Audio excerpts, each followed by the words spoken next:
Wrong એટલે સાવ ખોટું દ્રષ્ટિબેન. સાંજે રાહુલભાઈની બર્થડે પાર્ટીમાં તમે આ રીતે ડાન્સ કરવાના છો? હવે હું તમને સ્ટેપ બતાવું ને, જરા ધ્યાનથી જોજો. પેલા ડાબી બાજુએ લેવાનો સ્ટેપ. સાસ ગાલી દેવે દેવરજી સમજા લેવે, સસુરાલ ગંદા ફૂલ, સસુરાલ ગંદા ફૂલ. અરે એમાં ગંદા ફૂલ નથી, ગેંદા ફૂલ છે. સસુરાલ વિશે તમને વધારે ખબર કે મને? ડોન્ટ ડિસ્ટર્બ ના. હા દર્શકબેન જુઓ, પેલા ડાબે લેફ્ટ, પછી જમણે રાઈટ, પછી પાછું ડાબે લેફ્ટ, પછી પાછું જમણે રાઈટ, પછી લેફ્ટ રાઈટ ડાબે જમણે સાથે સાથે ટુગેધર અગેન. હવે તમે સમજીને બરાબર અન્ડરસ્ટેન્ડ થયા કે નહીં? ભાભી મને હમણાં સીધા સ્ટેપ્સ જ બતાવો. આ ચશ્માના લીધે લેફ્ટ રાઈટ માં લોચો છે.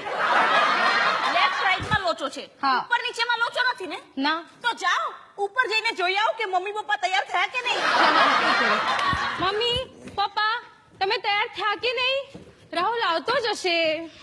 બોલો, બેન ને આંખમાં લોચો ને ભાઈ ને મગજમાં લોચો. પરણી શું કામ મારા જેવા મગજના લોચા વાળા માણસ ને? તે નહોતી જ પરણવાની. આ તો મારી માએ કીધું તું કે પુરુષ જેટલો વધારે મૂર્ખ, સંસાર એટલો જ વધારે સુખી. તો મેં પણ ક્યાંક વાંચેલું અમલમાં મૂક્યો હોત ને તો આજે દુખી નો થયો હોત. શું? કે વાંકાનેરની છોકરીને તો પરણવું ન જોઈએ. મનનો? ના એટલે આટલી છોકરીઓથી તો ખાસ દૂર રહેવું. એ ભાવનગરની ભાન વગરની, ચોરવાડની ચસ્કેલ, વેરાવળની વેતા વગરની ને વાંકાનેરની વંઠેલ. તે અમે લોકો રહેતા હતા વાંકાનેરમાં, બાકી મારો જન્મ બાય બર્થ તો મોરબીમાં થયો છે. તો મોરબી માટે તો ખાસ લખ્યું છે.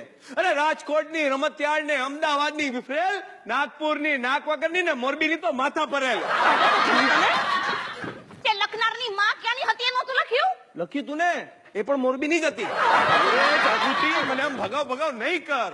વહેલી સવારે મને શ્વાસ લેવામાં તકલીફ પડી હતી. તે પડે જ ને. વહેલી સવારે આ બાબા રામદેવના ભક્તો બધો જ ઓક્સિજન લઈ લે છે. એટલે તને ક્યારની કહું છું કે વહેલી સવારે શ્વાસ લેવાના જ નહીં.